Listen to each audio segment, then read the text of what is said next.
Hello and welcome to Pakati TV. I'm your host, Khaya Ndubane. With me in the studio today, I have Michaelson Gumede, our analyst. It was a weekend of, we can say, Mr. Gumede, 9 goals. Yeah. Too many draws, just one winner. I think maybe it was just one of those disappointing Absa Premiership weekends. You know, when the season started, it started with a bang. You know, there was Celtic who was scoring goals like no one's business. But, you know, into the third round, it wasn't so impressive. Didn't really have to count the goals that were scored because I'm sure there were just less than 10. But, you know, I think the biggest game of the weekend was Kaizer Chiefs versus SuperSport. There could have been goals there. But if the strikers, you know, I think they were not having the best of days. Bradley Grobler could have, you know, scored a couple himself. He got the penalty, you know, in the dying moments of the game, saved by Daniel Akpay. And Chief striker Nukovic as well, he also could have, you know, maybe possibly bagged himself a hat-trick. But like I say, it was just one of those disappointing weekends in terms of the strikers in front of goal. Talking about disappointment, Orlando Pirates bowed out of the Champions League. Jeez.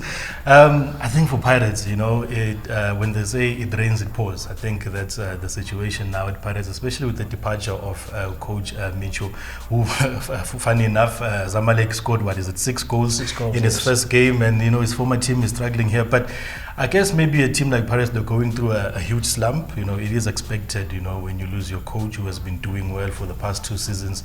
And, you know, they are being led by a coach like Rulani, who has not had the experience as a head coach yet, is still trying to adapt from being an assistant to being a leader of the entire technical team. And we may look at it as a smooth transition, but it is not as easy as it seems. So I think for Pirates, you know, they're now going to have to focus on the league. They are out of the MTN 8. The Telecom Knockout is coming up soon, and the Nedbank Cup is coming next year. We'll see how they manage to get out of the slump. But for the happy people, it's going to be a bumpy ride from now on. Talking about Rulani, he has come under some sort of scrutiny, especially from the fans, social media, people saying he's talking the game, not actually delivering. Do you think the criticism is fair? In the post-match interviews, the coach of Green Eagles, he said Orlando Pirates were talking about winning and they did not produce the goods on the field of play. And a lot of people on social media have even gone as far as mocking Rulani, calling him a toothpick. You know, if you can just go through social media, I think you can find those comments.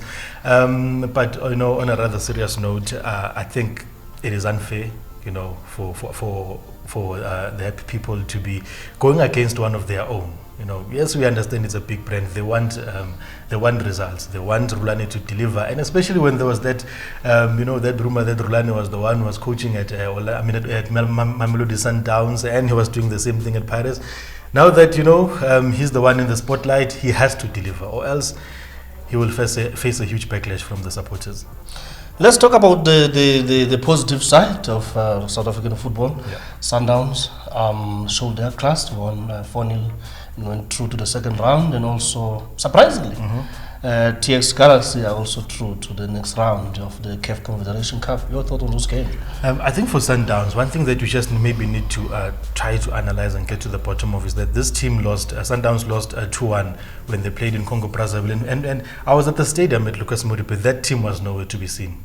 Otoho were just nowhere to be seen. And then you wonder whether, you know, it was the level of refereeing when they played in the home game, because Sundowns lost 2-1, Klompo Kekana was sent off. But when they played here, those guys were nowhere to be seen. There was no level of resistance from them. Sundowns could have easily scored 8 or 9 goals just because, you know, they have those skillful players who always want the perfect goal. But on the part of TS Galaxy, I mean, a team that comes from the NFD to be doing well in the Confed Cup, I just only wish that, you know, when they play the next round, they manage to qualify and reach the group stages. And once we're in the group stages, it is all about the experience. You know, we always say it's a learning curve, and that would be a really, really great learning curve for a team in the NFD. You know, maybe that could spur them on to push for promotion towards the Premier Soccer League. Well, congratulations to Sundowns and TL's Galaxy, and hard luck to Orlando Pirates. On a sad note, we woke up this morning with the news of the passing of David Kekana, SABC sport analyst. As Pakati, we would like to send our condolences to the Kekana family and friends, and also his colleagues. On that note, you can have your say on today's topic or any other football related matter on our social media platforms On Twitter, we're at Phakathi. On Facebook, Phakathi. Until next time, enjoy the beautiful game.